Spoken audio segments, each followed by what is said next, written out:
हाँ भाई, कैसे हो? शुरू करें अपनी DSA series.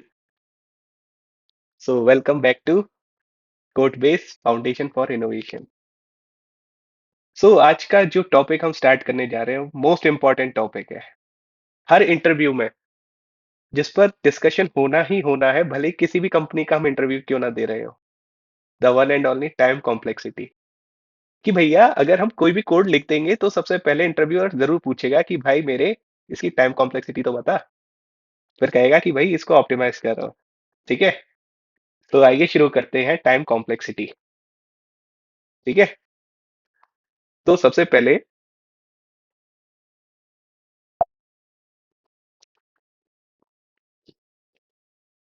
Y time complexity. कि भैया हमें टाइम कॉम्प्लेक्सिटी पढ़नी क्यों है? आप कहोगे कि भैया इंटरव्यूअर पूछेगा इसलिए पढ़नी है टाइम कॉम्प्लेक्सिटी।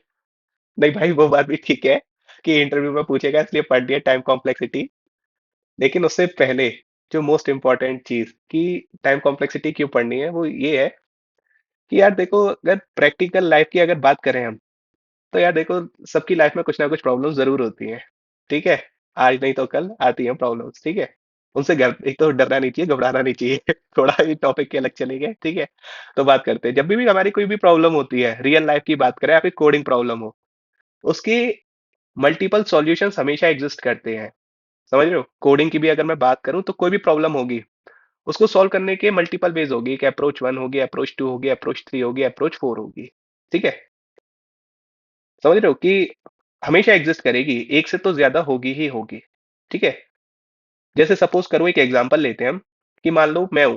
ठीक है, अब मुझे भैया जाना है आगरा से बेंगलोर। ठीक है, ये भी एक प्रॉब्लम हो गई मेरे लिए कि कैसे जाऊं, क्या जाऊं। तो भैया मुझे बताया किसी ने कि भैया आप ऐसा करो, वॉक करके चले जाओ। अप्रोच वन एक उसने दी कि आप वॉक करके चले जाओ। ठीक है, नो डाउट, उसने कहा तो सही, वॉक करके भी जा सकता हूँ। एक दूसरे भैया आए, उन्होंने कहा भैया आप ऐसा करो, बाइक या फिर कार से चले जाओ। ये भी एक सॉल्यूशन है, नो डाउट, बिल्कुल सही कह रहा है, बाइक या फिर कार से भी जा सकता हूँ मैं। एक और भैया आए, उन्होंने कहा भैया आप ऐसा करो, आप ट्रेन से चले जाओ। नो डाउट, ये भी सही है, बिल्कुल यार, सही बात है, ट्रेन भी तो जाती है आगरा आगरा से बेंगलोर। एंड एक और आए भैया, उन्होंने कहा कि भैया आप ऐसा करो कि आप फ्लाइट से चले जाओ। नो डाउट, ये भी सही है, आगरा से बेंगलोर फ्लाइट से भी जा सकता हूँ मैं। ठीक है, तो यार मैं बात करूं तो प्रॉब्लम मेरी थी, मुझे आगरा से बेंगलोर जाना था। ठीक है, उसके देखो कितने सारे ऑप्शंस है मेरे पास, कितने सारे अप्रोचेस है उसको सॉल्व करने के लिए। मैं पैदल जा सकता हूँ, बाइक कार से जा सकता हूँ, ट्रेन से जा सकता हूँ, फ्लाइट से जा सकता हूँ। समझ रहे हो? एक ये चीज। ठीक है, सॉल्यूशंस कितने हैं, मल्टीपल सॉल्यूशंस है। लेकिन अब अगर मैं कहूँ कि भैया मेरी कल मीटिंग है, मेरे को अर्जेंट जाना है, तो मैं क्या करूंगा? मैं वॉक, बाइक, कार, ट्रेन किसी से नहीं, मैं सीधे पकड़ूंगा अपनी फ्लाइट की। भैया मेरे को टाइम बचाना है अपना, मेरे को जल्द से जल्द पहुंचना है। ठीक है, उस केस में क्या, टाइम मेरा बहुत कम लगेगा, लेकिन क्या होगा, मेरी कॉस्ट बहुत ज्यादा लगेगी। ठीक है, दूसरा सिनेरियो एज्यूम करते हैं, यार मान लो टाइम की कोई बात नहीं है, कि चलो कॉस्ट की बात है, कि मैं घूमने ही जा रहा था ऐसे, तो मे बी शायद मैं ट्रेन प्रेफर कर सकता हूँ, और क्या प्रेफर करूंगा ही ऑब्वियसली। तो उस केस में क्या होगा, टाइम मेरा फ्लाइट के कंपैरिजन में ज्यादा लगेगा, एक दिन पूरा लग जाएगा। ठीक है, लेकिन कॉस्ट क्या होगी, कॉस्ट मेरी कंपैरेटिवली फ्लाइट के कंपैरिजन में कम लगेगी। समझ रहे हो? तो लाइक प्रॉब्लम वही थी, अप्रोचेस भी वही थी, लेकिन क्या, डिपेंडिंग ऑन माय रिक्वायरमेंट मैंने ये क्या अप्रोच चेंज करी। समझ रहे हो? तो सिमिलरली अगर मैं कोड की बात करूं, कभी कभी ऐसा सिनेरियो और सिचुएशन होती है कि कभी मेरे को टाइम के बेस पे मेरे को स्पेस अपना यूज करना पड़ता है। और इनडायरेक्टली और कहूं मैं कि लाइक टाइम को बचाने के लिए कभी कभी मेरा स्पेस यूज ज्यादा हो जाता है, और कभी कभी स्पेस बचाने के चक्कर में मेरा टाइम यूज ज्यादा हो जाता है। कभी कभी ऐसी सिचुएशंस अराइज हो जाती हैं। ठीक है, तो बेसिकली अगर मैं जितना हमने डिस्कशन किया अब तक, उसके अकॉर्डिंग टाइम कॉम्प्लेक्सिटी की क्यों नीड है हमें, basically to compare and decide which solution is the best among different available solutions for my requirement। कि जब भी मेरे पास कोई प्रॉब्लम होती है ना, प्रॉब्लम अराइज होती है या फिर कोई भी प्रॉब्लम होती है, उसके मल्टीपल सॉल्यूशंस होते हैं, तो उसमें से मैं कौन सा बेस्ट पॉसिबल सॉल्यूशन लूं जो मेरी रिक्वायरमेंट को सेटिस्फाई करे। समझ रहे हो? इसलिए हमें नीड है किसकी, एनालिसिस की, और I can say time complexity की। ठीक है, अगर और अच्छे वर्ड्स में कहूं, तो एनालिसिस ऑफ माय एल्गोरिथम। समझ रहे हो? क्योंकि जो प्रॉब्लम होगी, एट द एंड जो तुम कोड करते हो, वो बात करें वो एल्गोरिथम ही तो तुम लिखते हो। तो इसलिए नीड है मेरी किसकी, एनालिसिस ऑफ एल्गोरिथम की, कि एल्गोरिथम को एनालाइज करना क्यों जरूरी है। ठीक है, सबसे पहले हमने ये बात कर ली कि भैया वाई टाइम कॉम्प्लेक्सिटी। ठीक है, आगे चलते हैं। तो भैया अब सबसे, अब अगली जो बात होती है कि भैया चलो आपने ये तो बता दिया कि चलो प्रॉब्लम आएगी, प्रॉब्लम को मल्टीपल उसके सॉल्यूशंस होंगे, उसमें से कोई भी एक बढ़िया अपनी रिक्वायरमेंट के अकॉर्डिंग हम सॉल्यूशन ऑप्ट करते हैं। ठीक है, ठीक है, लेकिन भैया ये जो डिफरेंट मल्टीपल सॉल्यूशंस थे उनको मतलब कौन सा बेस्ट है वो कैसे एनालाइज किया आपने। ठीक है, वो कैसे करेंगे हम। तो भैया उसके लिए भी बात करते हैं। तो अपना अगला नेक्स्ट टॉपिक यही है कि how to analyze an algorithm. समझ रहे हो? तो generally there are two frameworks और मेथोडोलॉजी ऑफ एनालिसिस। ठीक है, बुकिश थ्योरी पे जा रहा हूँ, आपको ऐसा लग रहा होगा, लेकिन यार बुकिश थ्योरी पे नहीं जा रहा हूँ।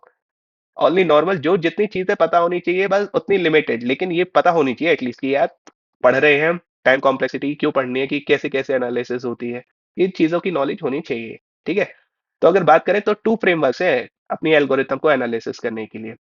नंबर एक, पोस्टीरियोरी एनालिसिस, और नंबर सेकंड अप्रायरी एनालिसिस। ठीक है, तो यार देखो एक चीज जो पता है, मैं स्टार्ट से लेके एंड तक हमेशा कहूंगा कि देखो डीएसए या फिर कहीं भी जब भी किसी चीज का ट्राई करना है कि हम रिकॉल उसे अच्छे से कर सकें, मतलब देखो हर चीज का नाम क्लियर कर देती है। देखो जैसे कि अभी इसकी मैं बात करूं, अपोस्टीरियोरी, अप्रायरी। ठीक है, अपोस्टीरियोरी में पोस्ट आ रहा है, पोस्ट से देखो पोस्ट का मतलब क्या होता है, आफ्टर। अप्रायरी में प्रायर आ रहा है। ठीक है, प्रायर का मतलब क्या होता है, बिफोर। तो देखो इसी से रिकॉल करने की कोशिश किया करो, इसलिए मैं कहता हूँ कि कुछ चीज रटना नहीं है, समझ नहीं ऐसी है कि भैया कि नाम सुनते कि बस अपोस्टीरियोरी एनालिसिस, कि भैया ऐसी एनालिसिस एल्गोरिथम की, analysis after implementation of algorithm. समझ रहे हो, कि ऐसी एनालिसिस जो एल्गोरिथम को हम इंप्लीमेंट करने के बाद करते हैं। और अप्रायरी एनालिसिस क्या हो गया इसी के जस्ट अपोजिट, कि भैया जो हम एल्गोरिथम को इंप्लीमेंट करने से पहले ही कर लेते हैं, वो हो गई हमारी अप्रायरी एनालिसिस। समझिए, तो बस इतना सही था, कुछ ज्यादा हार्ड एंड फास्ट वो चीज नहीं है। तो समझ रहे, तो दो ऑप्शन है। अब भैया हम बात करें नेक्स्ट उसकी, तो अब आपने ये तो बता दिया कि चलो दो तरीके से एनालाइज करेंगे एल्गोरिथम को, पहले भी कर सकते हैं बाद में भी कर सकते हैं, लेकिन ये तो बताओ करनी कौन सी है। ये तो पता हमें इनमें से एक ही करनी होगी, होशियार हो यार। ठीक है, एक ही करनी है, तो कौन सी करनी है। तो भाई वो भी मैं नहीं बताऊंगा, आप खुद ही बताओगे। ठीक है, डिपेंडिंग अपॉन दीज पॉइंट्स। ठीक है, मैंने देखो शॉर्ट में लिखे हैं ये सब चीजें, कि देखो यार अब पोस्टीरियोरी एनालिसिस की बात करूं, मैंने क्या बताया था, पोस्ट शब्द आ रहा है, मतलब पोस्ट आफ्टर, ऐसी एनालिसिस जो हम आफ्टर इंप्लीमेंटेशन ऑफ एल्गोरिथम करते हैं। ठीक है, तो यार देखो एल्गोरिथम को मैंने इसमें इंप्लीमेंट करने के बाद एनालिसिस की है, तो इंप्लीमेंट कर चुका हूं मैं, तो करने के बाद मुझे क्या पता होगा, ये मेरे को नॉलेज में होगा मेरी कि उसने एक्चुअल कितना टाइम यूनिट्स लिया एग्जीक्यूट करने के लिए। ठीक है, तो देखो यही इसका क्या होगा, एडवांटेज होगा, कि ये क्या बताता है, it gives the exact measurement of time units. समझ रहे हो, exact measurement of time units. ठीक है, और इसी के जस्ट अपोजिट अप्रायरी की मैं बात करूं, तो अप्रायरी एनालिसिस में क्या है, before implementation of algorithm, prior शब्द आ रहा है ना, बिफोर। तो यार इसका मतलब क्या है, मैंने अपनी एल्गोरिथम को अभी इंप्लीमेंट नहीं किया है। अब मैंने देखो अपनी एल्गोरिथम को अगर इंप्लीमेंट नहीं किया है, तो ये कहीं ना कहीं मेरे को एग्जैक्ट वैल्यू नहीं देगी, ये क्या देगी मेरे को, क्या देती है, अप्रोक्सीमेट वैल्यूज देती है ये। समझ रहे हो, अब पोस्टीरियोरी क्या देती है, एग्जैक्ट देती है, और अप्रायरी क्या देती है, अप्रोक्सीमेट वैल्यू देती है टाइम यूनिट्स की, कि इसने अप्रोक्स इतना टाइम लिया। ठीक है, तो भैया ये क्या हो गया, जस्ट अपोजिट वाली चीज। ठीक है, तो अब बात करते हैं डिसएडवांटेजेस की। ठीक है, तो देखो अब पोस्टीरियोरी एनालिसिस का जो दो डिसएडवांटेजेस ये हैं, ये होती है तुम्हारी प्लेटफॉर्म डिपेंडेंट। भैया ये थोड़ा कुछ ज्यादा ही हैवी सा शब्द हो गया, प्लेटफॉर्म डिपेंडेंट। तो देखो कोई नहीं, कोई हैवी नहीं है, समझो। प्लेटफॉर्म डिपेंडेंट का मतलब क्या हो गया, ये हमारे हार्डवेयर और सॉफ्टवेयर दोनों पे डिपेंड करेगा, हमारी मशीन पे। समझ रहे हो, कि मशीन के, कि मेरे मशीन में कौन सा सॉफ्टवेयर है, कौन सा हार्डवेयर है, लाइक कौन सा ओएस ऑपरेटिंग सिस्टम यूज कर रहा हूं मैं, मेरी मशीन में लिनक्स है, विंडोज है, मैक है। समझ रहे हो, कि कौन सा हार्डवेयर यूज कर रहा हूं मैं, कौन सा प्रोसेसर सीपीयू है, कितनी मेमोरी कितनी रैम है, वो उन सब चीजों पे डिपेंड करेगा। समझ रहे हो, कि सही बात है कि एक मैं पुरानी विंडोज मशीन लूं, उस पर ज्यादा टाइम लगेगा, और एक मैं मस्त चकाचक नया मैक लैपटॉप लूं, समझ रहे हो, तो उस पर जल्दी एग्जीक्यूट हो जाएगा। समझ रहे हो, तो इसलिए क्योंकि मैं बाद में देख रहा हूँ ना, तो इसलिए क्या कहते हैं, अपोस्टीरियोरी एनालिसिस का ये डिसएडवांटेज है। ठीक है, कि प्लेटफॉर्म डिपेंडेंट है। दूसरा भैया, ये प्रोग्रामिंग लैंग्वेज डिपेंडेंट भी है। अरे भाई, कि मतलब किस लैंग्वेज में मैंने कोड करा है, शॉर्ट में बताऊं तो आपने सुना होगा high level language, low level language, वो वाली भी चीजें इधर आ जाती हैं। कि भैया हाई लेवल लैंग्वेज है, इसका मतलब क्या है, वो तो भैया यूजर और प्रोग्रामर फ्रेंडली हो गई, इंग्लिश टाइप कीवर्ड्स उसमें यूज कर रहे होंगे जो हमें समझ में आती है। ठीक है। और अगर वो लो लेवल तो हाई लेवल लैंग्वेज है, तो उसका मतलब उसे तो टाइम लगेगा भैया, है कि नहीं, क्योंकि जब प्रोग्राम एग्जीक्यूट होता है वो तो भाई 0 1 के फॉर्म में, तो वो सब चीजें कन्वर्ट होती हैं, होता है, डीप में नहीं जाएंगे। ठीक है। और दूसरी हो गई तुम्हारी लो लेवल लैंग्वेज, जो भैया हमें तो समझ में नहीं आती लेकिन मशीन फ्रेंडली होती है कि नहीं है। तो भाई उस वो तो जल्दी एग्जीक्यूट हो जाएगी, तो मतलब उस पर भी डिपेंड कर रहा है। ठीक है, एक तो प्लेटफॉर्म लाइक हार्डवेयर और सॉफ्टवेयर पे डिपेंड कर रहा है, प्रोग्रामिंग लैंग्वेज पे भी डिपेंड कर रहा है। ठीक है। तो भैया ये तो गलत चीज है, ऐसे तो हम कर नहीं सकते। इसी के जस्ट अपोजिट देखते हैं, अप्रायरी एनालिसिस। वो क्या कह रहा है, भैया ये तो प्लेटफॉर्म इंडिपेंडेंट है, मजे आ गए। ठीक है, प्लेटफॉर्म इंडिपेंडेंट है, मतलब इसका मतलब क्या है कि कोई भी हार्डवेयर हो, कोई भी सॉफ्टवेयर हो, कैसी भी मशीन हो, मेरी पुरानी विंडोज मशीन हो या फिर नई मैक मशीन हो, दोनों पे मैं करूंगा, मतलब मेरा जो देगा, क्योंकि अप्रोक्सीमेट है तो दोनों पे रिजल्ट सेम ही आएगा, मेरे को ऐसे ही चाहिए था यार। कुछ ना कुछ ये थोड़ी ना कि भैया कि मेरे पास पुरानी मशीन है, उसमें वो गलत दे दे, उस पर कम दे रहा है, उस पर ज्यादा दे रहा है। ठीक है। तो ये तो है नहीं, तो ये तो मेरे लिए एक अच्छी चीज है। ठीक है, कि प्लेटफॉर्म इंडिपेंडेंट है। दूसरी एक अच्छी चीज क्या है, विदाउट इम्प्लीमेंटेशन, तो it can be carried out without actual implementation of our algorithm. कि भैया मुझे कोड एग्जीक्यूट करने की जरूरत नहीं है, मैं पहले ही बता देता हूँ कि मेरे रिसोर्सेज तो यूज ही नहीं होते एक तरह से, है कि नहीं है। तो ये भी एक प्लस पॉइंट है। दूसरा क्या कह रहा है, कंपेयर रिलेटिव परफॉर्मेंस। ठीक है, मतलब क्या है, it helps to compare the relative performance of 2 और मोर एल्गोरिथम्स। समझे। ये शायद थोड़ा ऊपर से अभी जा रहा होगा, लेकिन मैं बताऊं शॉर्ट में कि देखो, मान लो तुम्हारी दो एल्गोरिथम्स थी, ठीक है, एक चली एक्स यूनिट ऑफ टाइम में, दूसरी चली x square unit of time में। दोनों ही भले ही अप्रोक्सीमेट वैल्यूज दी इसने, एक्स और एक्स स्क्वायर, लेकिन कंपेयर तो कर लिया ना, कि यार इतना तो पता है कि एक्स स्क्वायर भैया बड़ा होता है, एक्स कम होता है, समझ रहे हो, तो रिलेटिव कंपैरिजन भी ये कर लेता है आराम से। ठीक है। तो ये इसके एडवांटेजेस है। तो देखो, जितनी अभी हमने चीजें डिस्कस करी, उसके बेसिस पे देखो, ये तो समझ में आ गया कि भैया अब पोस्टीरियोरी की सिर्फ एक ही अच्छी बात थी, कि वो एग्जैक्ट टाइम देती थी, लेकिन बाकी सारी उसकी गंदी बात थी। ठीक है। और जस्ट अपोजिट अप्रायरी एनालिसिस की बात करें, तो भैया बस उसकी ये बात है कि अप्रोक्सीमेट वैल्यू देती है, लेकिन बाकी बातें करें, प्लेटफॉर्म इंडिपेंडेंट है, हमें इंप्लीमेंट नहीं करनी पड़ती, रिसोर्सेज हमारे यूज नहीं होते, कंपैरिजन भी अच्छे से कर देगी। तो भैया अप्रोक्सीमेट वैल्यूज कम से कम भैया इतनी इम्पैक्ट नहीं करेगी, अप्रोक्स भी अगर हमें चीज पता चल जा रही है तो वो भी हमारे लिए अच्छी बात है, समझ रहे हो। तो इससे क्या क्या पता चला कि भैया कौन जीता इन दोनों की लड़ाई में, अप्रायरी एनालिसिस हमारी जीत गई। ठीक है। तो अब हम किसका यूज करते हैं एक्चुअली, जब हम टाइम कॉम्प्लेक्सिटी अपनी निकाल रहे होते हैं, अप्रायरी एनालिसिस का। ठीक है, एक ऐसी analysis of our algorithm which is carried out before the actual implementation of our algorithm. ठीक है। थोड़ी ज्यादा इंग्लिश ही बोल गया कोई नहीं, ठीक है। तो ठीक है। तो देखो, अब अप्रायरी एनालिसिस हमने देख लिया ये भी, कि कौन सी यूज करनी है, हमें अप्रायरी एनालिसिस यूज करनी है। ठीक है। अब देखो इसमें भी, a priori analysis can be carried out in 2 ways। भैया ये हर चीज दो दो कैसे हो जा रही है, चलो कोई नहीं, देखते हैं, ये भी एक अच्छी चीज है। ठीक है, ये भी क्या कह रहा है, अप्रायरी एनालिसिस भी हम दो तरीके से कर सकते हैं, समझ रहे हो। सबसे एक मेथड स्टेप काउंट मेथड, ठीक है, number second order of magnitude method, समझ रहे हो। तो देखो यार, अगर मैं बात करूं स्टेप काउंट मेथड की, देखो नाम से ही मैंने अभी कहा था ना, हर चीज उसका नाम से रिकॉल करने की कोशिश करनी है। देखो स्टेप काउंट मेथड, स्टेप्स को काउंट करो, तो समझ रहे हो ये क्या है, it gives the exact number of operations. ठीक है, एग्जैक्ट नंबर ऑफ ऑपरेशंस देगा। और देखो ऑर्डर ऑफ मैग्नीट्यूड मेथड, देखो नाम से ही करो ऑर्डर ऑफ मैग्नीट्यूड, तो ये क्या करेगा, gives the approximate number of operations, मतलब ऑपरेशंस का ऑर्डर क्या है नियरली, वो ये सिर्फ उससे मतलब है। लेकिन स्टेप काउंट वो गिव्स द एग्जैक्ट, उसे एग्जैक्ट नंबर ऑफ ऑपरेशंस देगा। ठीक है, और ये क्या देगा, अप्रोक्सीमेट देगा। ठीक है। तो यार एक चीज देखो, अब ये क्या कह रहा है, इसने कहा कि एग्जैक्ट नंबर ऑफ ऑपरेशंस देगा, तो भैया ये कहीं ना कहीं टाइम टेकिंग होगी। और देखो मैं भी कुछ कह नहीं रहा, अभी आगे दोनों मेथड से सॉल्व करेंगे, एक एक एल्गोरिथम को दोनों मेथड से उसकी फाइंड करने की कोशिश करेंगे, ऑपरेशंस उसमें कितने लगे एग्जीक्यूट। आप खुद कहोगे कि भैया स्टेप काउंट मेथड तो यार काफी टाइम टेकिंग है, समझ रहे हो। तो इसलिए अभी बता दिया मैंने शॉर्ट में ही, आगे जाके वैसे आपको सस्पेंस आपका। ठीक है। तो हम प्रेफर कौन सा करते हैं, हम करते हैं ऑर्डर ऑफ मैग्नीट्यूड मेथड।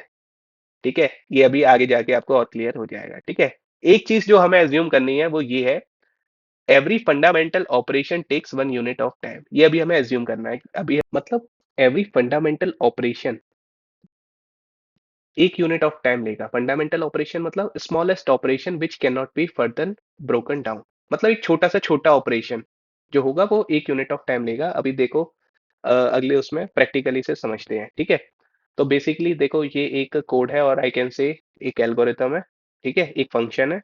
इसमें निकालते हैं हम टोटल नंबर ऑफ ऑपरेशंस कितने ले रहा है एग्जीक्यूट होने में, ठीक है। और किस मेथड से करेंगे हम इसको, करेंगे स्टेप काउंट से। स्टेप काउंट मेथड क्या मैंने हमने अभी डिस्कस किया था कि it will give the exact number of operations, समझ रहे हो, एग्जैक्ट नंबर ऑफ ऑपरेशंस देगा कि एग्जीक्यूट करने में कितना लगा, ठीक है। तो एक ये फंक्शन है फन कोड बेस, ठीक है। एन इसने आर्ग्यूमेंट लिया। सबसे पहले क्या कर रहा है ये, ए इक्वल टू बी प्लस सी। अभी मैंने क्या कहा था, एक फंडामेंटल ऑपरेशन कितना टाइम लेगा, 1 यूनिट, ठीक है, हमने एज्यूम किया था। फंडामेंटल ऑपरेशन मैंने क्या कहा था, ये सबसे छोटा operation which can not be further broken down. जैसे प्लस हो गया, ये एक सबसे छोटा ऑपरेशन है।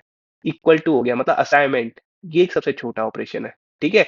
तो इनको कितना लग रहा है, 1 यूनिट ऑफ टाइम। तो इसमें देखो कितने है, एक एडिशन हो रहा है, एक असाइनमेंट हो रहा है, तो it will take 2 units of time, समझ रहे हो। तो इसमें कितना टाइम लगेगा, इसमें लगेगा आपका 2 यूनिट्स, ठीक है। इसमें कितने ऑपरेशंस लग रहे हैं, 2 ऑपरेशन, और एक ऑपरेशन 1 यूनिट ऑफ टाइम ले रहा है, ठीक है। अब देखो बात करते हैं इस फॉर लूप की, ठीक है। ये फॉर लूप है एक। देखो भैया फॉर लूप कोई भी मतलब लूप कोई भी हो, फॉर लूप या वाइल लूप, उसमें तीन चीज होती है। एक इनिशियलाइजेशन, जो ये है आई इक्वल टू वन। दूसरा होता है condition, i less than equal to n, जब ये एग्जीक्यूट होगा। तीसरा क्या होता है, अपडेशन, ठीक है। तो बात करें अगर इस लूप की, तो इस लूप में सबसे पहले जो अंदर का स्टेटमेंट है, ये कितने ऑपरेशन ले रहा है भैया, ये तो पता चल रहा है, ये तो 2 ऑपरेशन आपके ले रहा है ऊपर की तरह, एक एडिशन एक ये, ठीक है। 2 ऑपरेशन इसमें लग रहे हैं, तो इसमें तो भैया हमें साफ साफ पता है कि हमारे 2 यूनिट्स तो इसके लिए लगेंगे। लेकिन ये बाहर वाले कितने ऑपरेशन ले रहे हैं, ये भी तो ले रहे हैं भाई, इक्वल टू इधर भी आ रहा है, इधर कंपैरिजन भी हो रहा है, इसमें कितने ऑपरेशन लग रहे हैं हमारे। तो आइए सबसे पहले वो फाइंड आउट करते हैं, ठीक है। एक छोटा सा एग्जांपल लेता हूं मैं, कि मान लो एक ये फॉर लूप है कि क्या कहते हैं, आई इक्वल टू वन से लेके ये मैंने चलाया I less than equal to three के लिए, और आई प्लस प्लस, ठीक है। तो देखो अगर मैं बात करूं, सबसे पहले क्या होगा, इनिशियलाइज होगा आई इक्वल टू वन, मतलब एक ऑपरेशन मेरा लगेगा इधर, ठीक है। I less than equal to three, जब ये लूप चलेगा किसके लिए चलेगा, वन के लिए चलेगा, one less than equal to three, ठीक है। उसके बाद क्या होगा, वन प्लस प्लस क्या हो जाएगा, टू हो जाएगा, ठीक है। देन चेक करेगा two less than equal to three, condition बिल्कुल ट्रू है, चलेगा। देन क्या होगा, ये टू से क्या हो जाएगा, थ्री हो जाएगा। फिर देखेगा three less than equal to three, condition बिल्कुल ट्रू है, दोबारा लूप चलेगा, अंदर का स्टेटमेंट एग्जीक्यूट होगा और ये क्या हो जाएगा, फोर हो जाएगा। और फिर उसके बाद दोबारा चलेगा, कंडीशन तो चेक करेगा ना, four less than equal to three, तो भैया अब क्या है, ये कंडीशन हमारी फॉल्स हो गई, तो इधर ये लूप क्या हो जाएगा, टर्मिनेट हो जाएगा, ठीक है। तो अगर मैं बात करूं, आई इक्वल टू वन के लिए इनिशियलाइज तो मेरा क्या कहते हैं एक ही बार होता है, इसमें एक ही ऑपरेशन लगता है, ठीक है। कंडीशन की बात करूं तो कितने लग रहे हैं, एन की वैल्यू इधर थ्री है, तो थ्री में देख रहे हो, one two three four, n plus one मेरे क्या होते हैं, कंडीशंस चेक होती है एन प्लस वन टाइम्स, ठीक है। और मेरा अपडेशन कितनी बार होता है, देख रहे हो, वन टू थ्री, एन की वैल्यू थ्री ही थी मेरी इधर, एन इक्वल टू मेरा कितना था, थ्री ही था, तो उसमें कितनी बार हुआ, तीन बार ही हुआ, मतलब एन टाइम्स ही हुआ, ठीक है। तो अगर मैं इस जनरल वे में अगर इसकी बात करूं, तो उसमें कितने ऑपरेशन लग रहे हैं, इनिशियलाइजेशन में एक ऑपरेशन इसमें, मेरे एन प्लस वन इसमें लग रहे हैं, और मेरे एन इसमें लग रहे हैं, ठीक है। तो टोटल कितने हो गए, one plus one plus n, मतलब कितने हो गए मेरे, कितने हो गए, two n plus two operation तो मेरे लूप ही लूप में लग गए, इन्हीं में अंदर के स्टेटमेंट में नहीं, इसमें ही लग गए। तो टोटल नंबर अगर ऑपरेशंस में इस पूरे लूप की बात करूंगा, तो वो कितना निकल के आएगा, two n plus two into two, है कि नहीं, टू का मल्टीप्लाई इसमें भी तो होगा, ठीक है। और ये तो टू है कि नहीं, एक ऑपरेशन के लिए था। अब ये एन टाइम्स चलेगा, ये भी तो एन टाइम्स चलेगा, तो उसके कितने हो गए, इंटू टू एन लिखना पड़ेगा, समझे। थोड़ा वीडियो पॉज करना, देन एक और बार सोचना, ठीक है। तो देखो एक और बार अब मैं बताता हूँ, ये लूप का आप समझ गए, ठीक है, कि इसमें मेरे जब एक बार ये चलेगा, तो वो कितने ऑपरेशंस लेगा, मेरे two n plus two operations लेगा, जब ये लूप मेरा पूरा एक बार चलेगा, पूरा एक बार इन द सेंस जब तक ये मेरा कंडीशन फॉल्स नहीं हो जाती, ठीक है। अब जब एक बार जब मेरा लूप चलेगा, तो उसमें कितने ऑपरेशन हो रहे हैं, ये एक स्टेटमेंट कितनी बार चलेगा, ये एन टाइम्स, तो एन टाइम्स ये, और एक ऑपरेशन में कितने होते हैं मेरे, 2 यूनिट्स ऑफ ऑपरेशन लग रहे हैं, ठीक है। तो टू एन का मल्टीप्लाई हुआ, ठीक है। तो ये चीज हो गई। अब देखो सिमिलरली अगर इसकी बात करें हम, क्या कहते हैं, ये जो नेस्टेड लूप है, नेस्टेड लूप है, इसमें थोड़ा और ध्यान से आपको सोचना होगा, ठीक है। अगर वैसे तो मैंने एक ये सिंगल लूप का बता दिया, नेस्टेड लूप का आप एक बार वीडियो पॉज करो फिर ट्राई करो, ठीक है। होप आपने देखा होगा, ठीक है, पॉज करके। क्योंकि यार देखो इंटरव्यू के लिए लाइक चीज जो नहीं भी आती उसको भी लाइक थोड़ा एफर्ट डालने की कोशिश करो कि एक बार पहली कोशिश खुद जरूर करनी है, ठीक है। फिर तो लाइक सॉल्यूशन तो पता चल ही जाता है, लेकिन एक बार खुद ट्राई जरूर करना है, ठीक है। तो चलो अब इसकी बात करते हैं नेस्टेड लूप की। तो देखो नेस्टेड लूप की अगर मैं बात करूं इधर, तो देखो इधर सबसे पहले ये मेरा जो आउटर लूप है, ये आउटर लूप है, इसके लिए मेरे को एक चीज तो पता चल रही है कितने इसमें, मैंने अभी देखा था नॉर्मल लूप ही है इसकी तरह, 1 से स्टार्ट हो रहा है, less than equal to n i plus plus, तो इसमें कितने 2n+2 ऑपरेशंस तो इसमें लगेंगे ही लगेंगे, ठीक है। तो इसमें क्या कहते हैं, लिखते हैं हम कितने लगेंगे, 2n+2 ऑपरेशंस तो लगेंगे ही लगेंगे, ठीक है। अब देखो ये तो इसका हो गया, ये सबसे पहली लाइन के लिए, ठीक है। अब देखो for j=1, j<= n, j++ ये भी देखो सेम है, आई वेरिएबल था इधर, j वेरिएबल है कि नहीं है। तो इसमें भी मेरे 2n+2 ऑपरेशंस तो लगेंगे ही लगेंगे, लेकिन एक बात देखो, आउटर लूप की वजह से ये लूप भी n टाइम्स चलेगा, क्योंकि जब ये एक बार होगा, जब आई 1 होगा तो ये पूरा लूप एक बार चलेगा, तब फॉल्स नहीं हो जाती कंडीशन, i=2 के लिए भी पूरा चलेगा तब फॉल्स नहीं हो जाती। तो समझ गए। तो इस बार इसमें क्या किसका मल्टीप्लाई हो जाएगा, n का और मल्टीप्लाई हो जाएगा, ठीक है। तो ये कितना हो जाएगा, 2n+2 × n, ठीक है। ये हो गई इस लाइन की बात हो गई, ठीक है, सेकंड लाइन की। अब देखो थर्ड लाइन की बात करें, तो देखो बाहर ये वाली लाइन अगर देखी जाए तो कितने एन टाइम्स इसकी वजह से, और ये खुद एन टाइम्स इसकी वजह से चल रहा था, मतलब n² टाइम्स ये वाली लाइन एग्जीक्यूट होगी, ठीक है। ये वाली लाइन कितनी बार एग्जीक्यूट होगी, n² टाइम्स। और एक बार जब एग्जीक्यूट होती है उसमें कितने ऑपरेशन लगते हैं, 2 ऑपरेशन लगते हैं। तो समझ गए, तो ओवरऑल ये मेरे कितने आ गए, इतने नंबर ऑफ ऑपरेशंस, और आई कैन से इतनी यूनिट्स ऑफ टाइम, क्योंकि मैंने क्या एज्यूम किया था, एक फंडामेंटल ऑपरेशन मेरा 1 यूनिट ऑफ टाइम लेगा, ठीक है। तो टोटल नंबर ऑफ ऑपरेशंस मेरे कितने हो गए, सबसे पहले वाले के 2, है कि नहीं है, तो 2+, ठीक है भाई। तो अगर मैं बात करूं टोटल नंबर ऑफ ऑपरेशंस मेरे कितने लगे, ठीक है, इस कोड को और इस एल्गोरिथम को एग्जीक्यूट करने में कितने नंबर ऑफ फंडामेंटल ऑपरेशंस मेरा यूज हो रहा है, क्योंकि स्टेप काउंट क्या देता है, एग्जैक्ट नंबर ऑफ ऑपरेशंस देता है। तो देखो total exact number of operations देखते हैं कि कितने लगे, ठीक है। तो सबसे पहले जो ये फर्स्ट लाइन थी, इसमें मेरे 2 फंडामेंटल ऑपरेशंस लग रहे थे, एक एडिशन और एक असाइनमेंट ऑपरेशन, ठीक है। तो उसके क्या हो गया, 2 इसके ऐड हुआ, प्लस जो मेरा ये एक सिंगल फॉर लूप था, इसमें इनिशियलाइजेशन, कंडीशन और अपडेशन जो नॉर्मल लूप में होती है, उसके चक्कर में कितने लग रहे थे, 2n+2, हमने देखा कैसे 2n+2 ऑपरेशन उसमें लग रहे थे। और जो अनर इनर स्टेटमेंट है वो एक लूप की वजह से n टाइम्स एग्जीक्यूट हो रहा था, ठीक है। उसमें और एक बार एग्जीक्यूट होने में 2 ऑपरेशन उसमें लगते हैं, तो टोटल ऑपरेशन एक फॉर लूप में कितने लग रहे थे हमारे, वो कितना लग रहा है हमारा, 2n+2 + 2n, ठीक है। एक चीज कहूंगा यार, सॉरी, मेरी थोड़ी हैंड राइटिंग लाइक अगर आपको समझ में ना आ रही हो तो, ये भी प्लस का सिंबल था, शायद ये थोड़ा मल्टीप्लाई सा लग रहा है, ठीक है। तो उसके लिए थोड़ा कोऑपरेट करना है यार, ठीक है। और नेक्स्ट अगर मैं बात करें, ये जो हमारा नेस्टेड फॉर लूप है, तो ये आउटर फॉर लूप में हमने देखा कितना लग रहा था, 2n+2, उसमें तो कुछ हो नहीं रहा, तो उसमें कितना लगा अपने 2n+2 फंडामेंटल ऑपरेशंस लगे, ठीक है। और जो इनर फॉर लूप था उसमें भी कितने लगेंगे, 2n+2, लेकिन वो inner loop outer for loop की वजह से n टाइम्स चलेगा, क्योंकि i=1 के लिए भी चलेगा, 2 के लिए भी चलेगा, 3 के लिए भी चलेगा, ठीक है।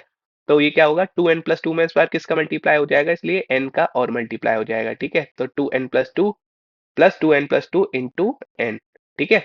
प्लस जो ये इनर मोस्ट स्टेटमेंट है, ये कितनी बार चलेगा, 2 लूप्स की वजह से n² टाइम्स, और एक बार कितने ऑपरेशन लेता है, 2 लेता है, तो भी ये कितना हो जाएगा, 2n², ठीक है। इन सबको जब हम एडिशन कर लेंगे ओवरऑल, लाइक इधर स्पेस कम है तो मैं बता देता हूँ ये कितना आएगा, ये आएगा तुम्हारा क्या कहते हैं, 4n² + 8n + 6, ठीक है। 4n² + 8n + 6 units of time ये लेगा। मैंने कैसे कहा फोर इतने यूनिट्स ऑफ टाइम लेगा, क्योंकि मैंने एज्यूम क्या किया था कि एक फंडामेंटल ऑपरेशन मेरा क्या लेता है, 1 यूनिट ऑफ टाइम। तो देखी जाए 4n² + 8n + 6 ये मेरे टोटल नंबर ऑफ ऑपरेशन ही हैं, लेकिन इतने ही ऑपरेशन और इतना यूनिट ऑफ टाइम ही लेगा, क्योंकि मैंने एज्यूम क्या किया था, एक फंडामेंटल ऑपरेशन मेरा लेता है 1 यूनिट ऑफ टाइम एग्जीक्यूट करने के लिए, ठीक है। तो इसको ध्यान रखना अभी कितना, कि स्टेप काउंट मेथड जब हमने स्टेप काउंट मेथड यूज किया तो इतने मेरे फंडामेंटल यूनिट्स ऑफ ऑपरेशन ये ले रहा था, ठीक है।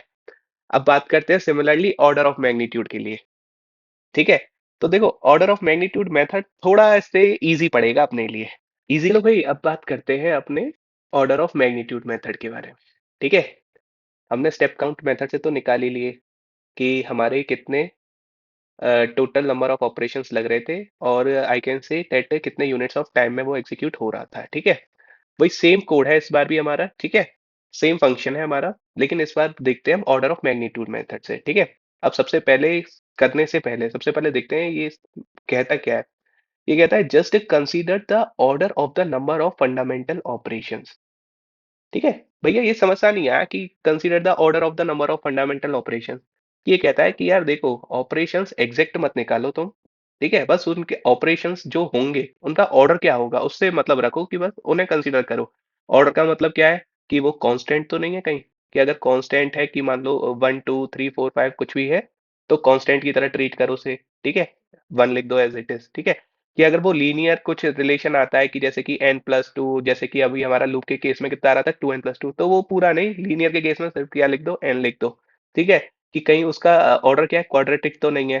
ठीक है, कहीं उसका ऑर्डर क्वाड्रेटिक तो नहीं है। अगर क्वाड्रेटिक आ रहा है जैसे पहले केस में आ रहा था कि 2n² एंड ऑल, तो उस केस में सिर्फ क्या कहते हैं, उसका ऑर्डर कंसिडर करो कि n²। ठीक है, तो just consider the order of the number of fundamental operations. तो देखो इसकी बात करें तो उसमें कितने लग रहे थे हमारे, दो ऑपरेशन लग रहे थे।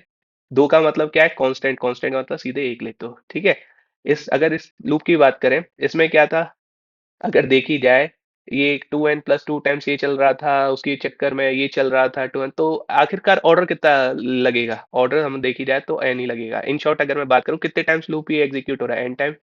ठीक है, सिमिलरली अगर इसकी बात करूं ये नेस्टेड लूप की, इसमें भी अगर हम बात करें तो देखो ये कितनी टाइम्स चल रहा है, n² टाइम्स ये लूप चल रहा है, तो कहीं ना कहीं इसका भी ऑर्डर कितना ही आएगा, n² ही आएगा। ठीक है, नंबर ऑफ फंडामेंटल ऑपरेशंस जो लगेंगे उसका ऑर्डर कितना, n² ही आएगा। तो टोटल नंबर ऑफ ऑपरेशंस इसके अकॉर्डिंग क्या होगा, क्योंकि इसने कहा था कि एग्जैक्ट नंबर ऑफ ऑपरेशंस नहीं, बस उनके ऑर्डर को तुम कंसीडर करो। ठीक है, तो अगर बात करें तो ये कितना आएगा, n² प्लस n+1। ठीक है, इसने क्या कहा, इतने यूनिट्स ऑफ ऑपरेशंस लेगा, और आई कैन से इतना यूनिट्स ऑफ टाइम लेगा ये एग्जीक्यूट करने के लिए। ठीक है, एग्जीक्यूट ये इतने टाइम में होगा। ठीक है, तो हमने ये भी देख लिया। तो यार ये तो भैया कितनी आसानी से इजीली निकल के आया। तो मैंने इसीलिए ही कहा था स्टार्टिंग में, इससे पहले क्या कहा था मैंने, स्टेप काउंट मेथड थोड़ा टाइम टेकिंग है। ठीक है, और ऑर्डर ऑफ मैग्नीट्यूड मेथड हमारा क्या कहते हैं, बहुत जल्दी हो जाता है। ठीक है, एक ये रीजन तो है, ये प्रेफर करते हैं हम इसीलिए इसको, किसको, ऑर्डर ऑफ मैग्नीट्यूड मेथड को ही हम प्रेफर करते हैं इसलिए। ठीक है, क्योंकि देखो एट द एंड बात करें तो देखो जो रिजल्ट आएगा वो इन दोनों से ही सेम आएगा। ठीक है, अगर थोड़ा अगर अभी बताऊं, वैसे तो नेक्स्ट वीडियो में कवर करेंगे। अगर देखी जाए तो इसमें टोटल नंबर ऑफ ऑपरेशंस कितने लग रहा है और कितना यूनिट ऑफ टाइम ले रहा है, 4n² प्लस 8n+6। आपको अगर पता हो तो ये कितना हो गया, बीगो ऑफ n²। एंड इसमें कितना लग रहा है, n² प्लस n+1, ये भी कितना हो गया, बीगो ऑफ n²। मैं अभी बीगो ओ होता क्या है एक्चुअली वो नहीं बताऊंगा, अभी वो नेक्स्ट लेक्चर में कवर करेंगे। लेकिन नियरली क्या है, दोनों ही एट द एंड दोनों ही मेथड्स ने सेम रिजल्ट दिया है। एंड हमारा कंप्यूट करना किसको इजीली था, ऑर्डर ऑफ मैग्नीट्यूड मेथड से ये कंप्यूट करना काफी इजी था। That's why we will prefer और we will use order of magnitude method हमेशा एनालिसिस ऑफ एल्गोरिथम में। ठीक है, जब भी एनालिस करेंगे हम किसी एल्गोरिथम की, तो हम किसकी यूज करेंगे, अप्रायरी एनालिसिस। उसमें कौन सा हम यूज करते हैं, ऑर्डर ऑफ मैग्नीट्यूड। हम किससे मतलब रखते हैं, सिर्फ ऑर्डर से मतलब रखते हैं। ठीक है, तो यही है। बाकी नेक्स्ट लेक्चर में कवर करते हैं ये बीगो क्या होता है भैया। बस हमने तो बस नाम सुन रखा है बीगो ओ, कि big O of n, big O of n²। इसको नेक्स्ट लेक्चर में कवर करते हैं। एंड अगर आपको लगा हो कि भैया आज कुछ नया सीखा, कि कुछ नए तरीके से सीखा, एंड कि भैया आज एक नया बेस कॉन्सेप्ट बिल्ड हुआ, तो कमेंट जरूर करिएगा कि भैया मजा आ गया, डीएसए सीरीज स्टार्ट कर दी बिल्कुल अच्छे से। ठीक है, एंड खुद एफर्ट्स जरूर लगाने हैं। ठीक है, मिलते हैं नेक्स्ट वीडियो में एक नए बेस कॉन्सेप्ट के साथ। जब तक के लिए tata bye bye, see you.